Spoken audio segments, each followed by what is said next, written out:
L'écrivain William Gibson est considéré comme l'un des fondateurs du mouvement littéraire cyberpunk, une branche de la science-fiction particulièrement foisonnante dans les années 80 et 90, à la croisée du roman noir et du thriller cybernétique. Il est coutumier de dire que le cyberpunk annonçait dès le début des années 80 les évolutions qu'allaient connaître les jeux vidéo et Internet. Pourtant, même si elles ont inspiré de nombreux jeux, de Syndicate à Deus Ex en passant par Snatcher, les œuvres de Gibson n'ont connu que 2 adaptations directes sur ordinateur.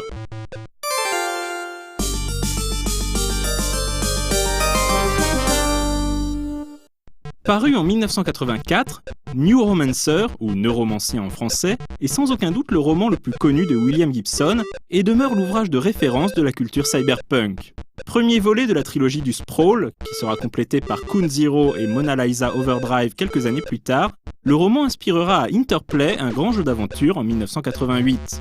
Le jeu prend place en 2058 et suit globalement la trame du livre.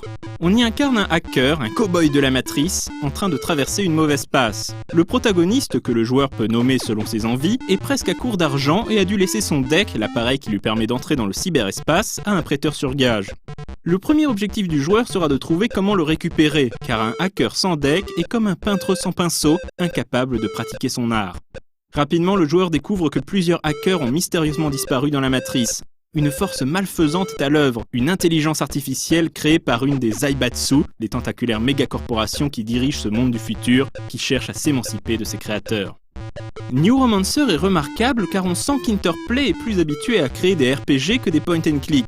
Du coup, le jeu est globalement non linéaire, permettant au joueur d'explorer à sa guise et de découvrir à son propre rythme comment progresser dans l'aventure.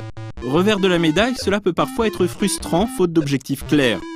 Du coup, on passe pas mal de temps à arpenter les rues de la Conurbe en parlant aux différents personnages bizarres qui la peuplent, en attendant de comprendre ce qu'il est possible de faire et en se délectant au passage des textes descriptifs parfois repris directement du roman.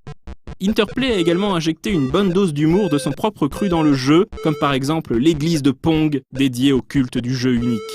Mais une bonne part de New Romancer se déroule dans la matrice. Il y a d'abord les terminaux PAX, grâce auxquels le joueur pourra lire les dernières nouvelles, consulter ses emails, visiter les forums ou encore télécharger illégalement de nouveaux logiciels pour son deck.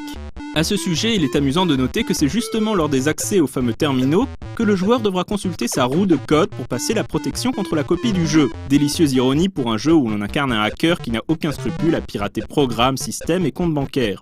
Plus tard, le joueur aura également accès au cyberespace proprement dit, dans lequel on se déplace en vue à la première personne avec effet de perspective.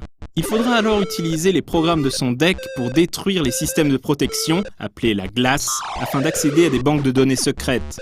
Outre les programmes d'attaque, le joueur collectera également des puces de compétences qui seront nécessaires pour franchir certains passages. Et c'est là que la dimension RPG de New Romancer est la plus flagrante et la plus jouissive.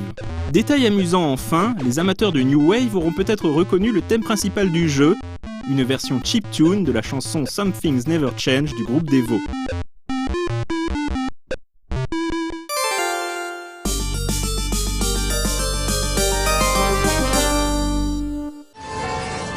En 1995, une nouvelle de William Gibson est adaptée au cinéma. Il s'agit de Johnny Mnemonic avec Keanu Reeves dans le rôle titre. La même année, Sony fait réaliser une adaptation vidéoludique sous la forme d'un film interactif. Plutôt que d'utiliser des séquences du film sorti en salle, le développeur Propaganda Code tourne un véritable film alternatif avec un casting entièrement différent. C'est donc Christopher Gartin qui prête ses traits à Johnny dans le jeu, tandis que le personnage de J-Bone, joué par Ice-T dans le film, est ici incarné par Isaac Hayes. Comme la nouvelle et le film, le jeu raconte l'histoire de Johnny, un coursier du Sprawl transportant des données sensibles dans un disque dur caché dans son cerveau. Mais voilà, les données qu'il transporte risquent de lui brûler les neurones, et pour ne rien arranger, il se retrouve traqué par des tueurs Yakuza au service des mégacorporations qui cherchent à récupérer les données. Malheureusement, si le jeu est plein de bonnes intentions, et certains y voient même une meilleure adaptation de la nouvelle que le film, il n'en reste pas moins que Johnny Mnemonic The Interactive Action Movie n'a que peu d'intérêt. Comme souvent avec les films interactifs, l'aspect ludique est minimal, se résumant le plus souvent à appuyer sur la bonne touche au bon moment à la manière de Dragon's Lair. Si l'on ajoute que le jeu est sorti sur CD-ROM, avec ce que ça implique au niveau de la qualité et la compression des vidéos, on est forcé d'admettre que Johnny Mnemonic, le jeu, est aussi oubliable que son alter ego cinématographique.